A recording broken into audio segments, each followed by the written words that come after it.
Hello friends, my name is Nitin Gupta. Welcome back to my channel. Friends, आज धनतेरस है। आप सभी को धनतेरस की बहुत बहुत शुभकामनाएं। और ये आज दिवाली पे का सेकंड वीडियो है। एक वीडियो मैं इससे पहले बना चुका हूँ। मैं उसका लिंक दे दूंगा डिस्क्रिप्शन में, आप जाके एक बार चेक कर सकते हैं। आज भी मैं आपके साथ दो स्टॉक ही डिस्कस करने वाला हूँ। बट मेरी किसी तरह की कोई बैंक और सेलिंग की रिकमेंडेशन नहीं है कि आपको मेरे जो मैंने स्टॉक डिस्कस किए हैं वही आपको दिवाली पे पिक कर रहे हैं। मुझे वो आप अपनी स्टडी के साथ स्टडी के करके ही करना, ठीक है। मैं बस एक लर्निंग आपके साथ शेयर करूँगी, मैं दिवाली पे कैसे फाइंड आउट करता हूँ, उसमें किस तरह का रिटर्न एक्सपेक्ट करता हूँ, ठीक है। और जिस तरह फिर मैं उसमें किस तरह प्रॉफिट बुक करता हूँ, और दिवाली तो दिवाली मैं किस तरह उसमें पोजीशन बना के रखता हूँ, ठीक है। तो चलिए चलते हैं स्क्रीन डॉट इन पर। आज की जो पहली कंपनी है Edelweiss financial service limited company है। ये बेसिकली फाइनेंशियल सर्विस प्रोवाइड करती है। किस किस तरह की सर्विस प्रोवाइड करती है, हम एक बार इसकी वेबसाइट पे जाके देखते हैं। तो ये वे होम लोन भी प्रोवाइड करती है, एसएमए बिजली लोन भी प्रोवाइड करती है, एसेट मैनेजमेंट जो म्यूचुअल फंड वगैरह होते हैं उनको भी सेल करती है, एडवाइजरी सर्विस भी देती है, और साथ में ये जो एसेट होते हैं, मतलब एसेट होता है उनको भी कंस्ट्रक्शन करती है, और इंश्योरेंस भी प्रोवाइड करती है, लाइफ इंश्योरेंस, जनरल इंश्योरेंस, ये इस तरह की सारी सर्विस ये प्रोवाइड करती है कंपनी, ठीक है। अभी इसका अगर फाइनेंशियल देखोगे तो 10,703 का है, 10,000 करोड़ की कंपनी है, स्टॉक भी 24.9 का है, और आरओसी 11.5 है। लास्ट 12 मंथ का जो प्रॉफिट है 5 to 80 करोड़ का है। प्रमोटर होल्डिंग 32.7% है। इंडस्ट्री पी 22.2% है। करंट प्राइस 113 का है। बुक वैल्यू 15.5 की है, और आरओई 7.31 का है। प्लेजिंग को यानी हाई प्राइस ऑल टाइम 2033 का है।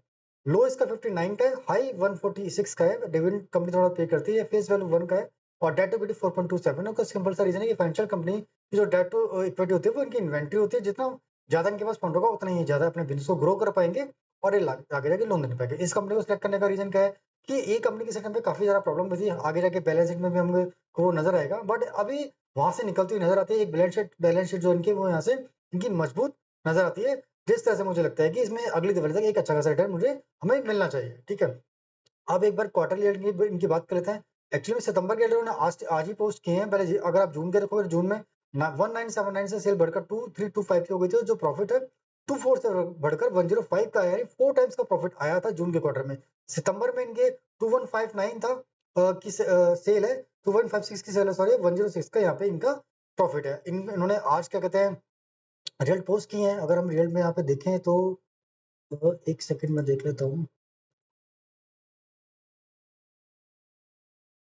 एक मिनट। रिजल्ट उन्होंने पोस्ट किए यहाँ पे नजर नहीं आ रहा है, बट मैंने यहाँ पे निकाल के रखे थे ये। अगर आप यहाँ पे नीचे जाके देखोगे,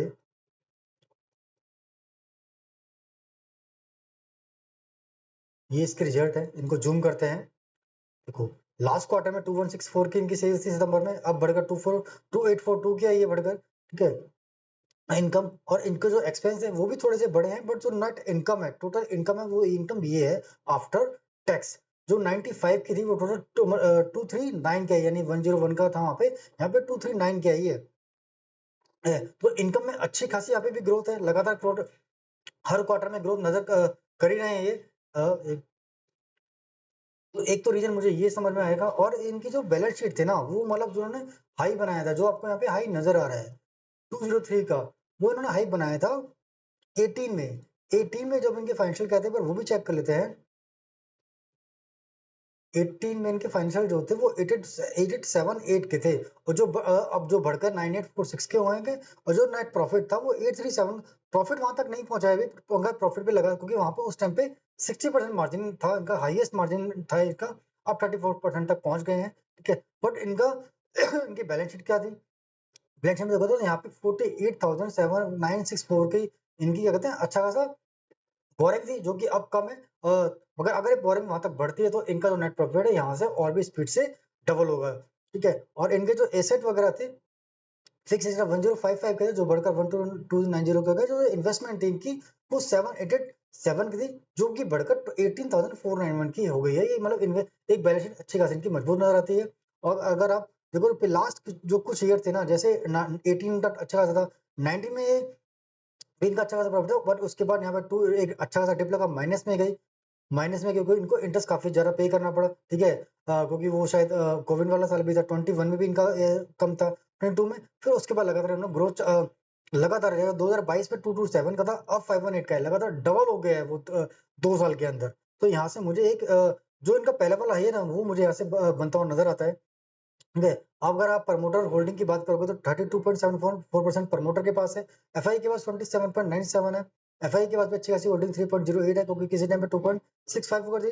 पब्लिक के पास 33.50 है, 27.70 से बढ़कर 33.50 है, मगर यहाँ पे भी बड़े प्लेयर हमें दो नजर आते हैं। 1.4 1.3% यानी 30% हमें जनरल पब्लिक के पास नजर आता है, बाकी सारे की सारी स्ट्रॉन्ग प्लेयर के पास नजर आती है।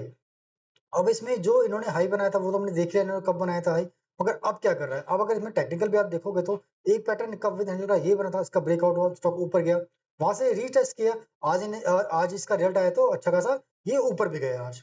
ठीक है, एक पे एक पैटर्न ये बन रहा है, तो मैं ऊपर वाले जो पैटर्न है उसी के लिए प्ले करूंगा। अगर आप देखोगे ये पैटर्न है, इसका जो टारगेट निकल कर आएगा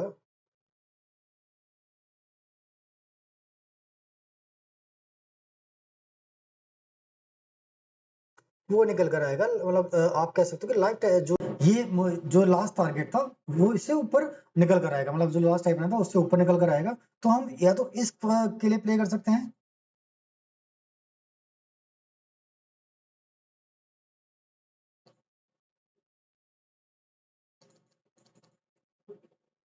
या करंट प्राइस से ये जो वाली रेंज है, ये इसका जो लास्ट टाइम था वहां तक की 78% का गेन है, और जो ये टेक्निकल टारगेट निकल कर आया ये 99%, ऑलमोस्ट 100% का गेन है। तो ये दोनों टारगेट मुझे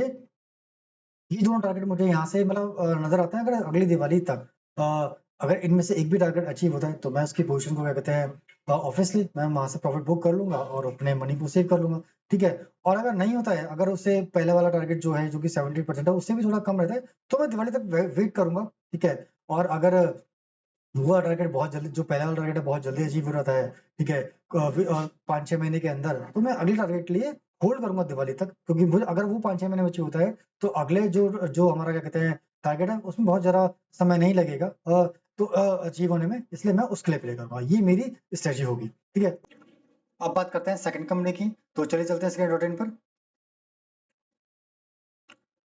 सेकंड कंपनी है मिष्ठान फूड लिमिटेड, ये बेसिकली कंपनी एफएमसीजी सेक्टर की कंपनी हम इसको कह सकते हैं। ठीक है, कंपनी करती क्या है, incorporated in 1981, Mishthan foods limited does manufacturing and processing and rice wheel etc. ठीक है, the company is involve in processing, manufacturing, and exporting various types of rice, including brown and aged 112 grade basmati rice under premium brands like Snowflakes and Pristino mid-range brands such as Jasper and Jasper Tiber etc.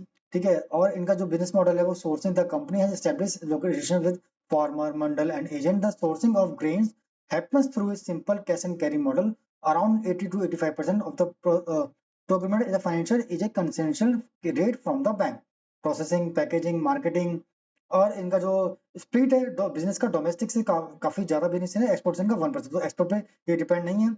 Ethanol project में भी इन्होंने अपनी entry ली थी दिसंबर 2021 के अंदर। इन्होंने एक गुजरात की गवर्नमेंट के साथ एमओयू साइन किया था 1000 केएलडी का, जिसकी इन्वेस्टमेंट वैल्यू लगभग 2250 करोड़ थी, जिससे इनका जो रेवेन्यू का एस्टिमेट रेवेन्यू का टारगेट है वो 3500 का टारगेट है, जो ऑपरेशनल हो जाएगा Q2 2026, यानी नेक्स्ट तक इनका जो है वो ये ऑपरेशन करने के उसमें है। ठीक है, अब इसके फाइनेंशियल क्या है, मार्केट कैपिटल इनके 1153 की है, स्टॉक भी 4.26 का है, आरओसी काफी अच्छे नजर आते हैं।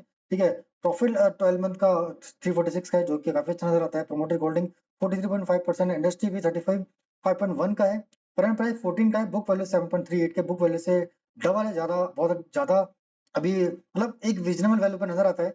हाई प्राइस ऑल टाइम 36 का है, जो 52 वीक लो बनाया था 12 का बना था, हाई बनाया था 26.4 का। डिविडेंड कंपनी थोड़ा बहुत ना के बराबर पे करती है, फिर 1 का डेट टू इक्विटी भी ना के बराबर ही है। अब क्या अगर इनका हम क्वार्टर रिजल्ट देखें तो 318 से बढ़कर 342 का इनकी सेल है, जो कि सेकंड हाईएस्ट सेल है इनकी, और जो नेट प्रॉफिट है वो 97 से बढ़कर 107 का हाईएस्ट नेट प्रॉफिट है। सेल सेकंड हाईएस्ट है और नेट प्रॉफिट क्या कहते हैं हाईएस्ट एवर है।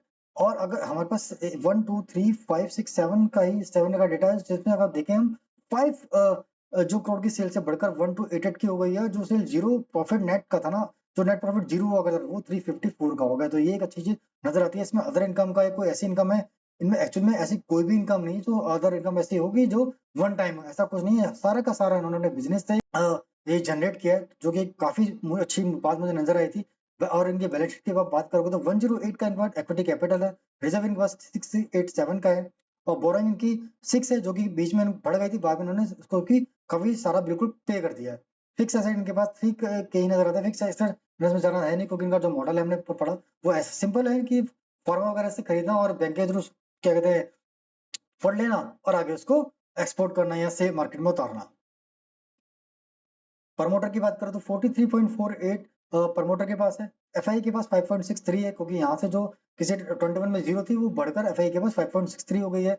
पब्लिक के पास 50.72 अभी भी पब्लिक के पास है, जिसमें अगर आप देखें हमें यहाँ पे एक्चुअली में कोई नजर नहीं आता जो कि बड़ा प्लेयर मतलब जिसको माइनस करते तो हम यहाँ पे एक जो वीक पॉइंट मुझे नजर आया था वो यही नजर आया था 50.7 पब्लिक के पास नजर आती है, बट एक्चुअली में ये होगी नहीं जहां तक मुझे लगता है कि इसमें क्योंकि 1% से ज्यादा की हिस्सेदारी यहाँ पे नजर आती है, उससे कम की हिस्सेदारी यहाँ पे नजर नहीं आती है क्योंकि जिस तरह की स्ट्रॉन्ग कंपनी ने धीरे धीरे एफआई ने इसमें इंटरेस्ट लिया है तो आगे इसमें बड़े प्लेयर का आना जरूर बनता ही है। ठीक है, अब इसमें टेक्निकल टारगेट का निकल कर आएंगे।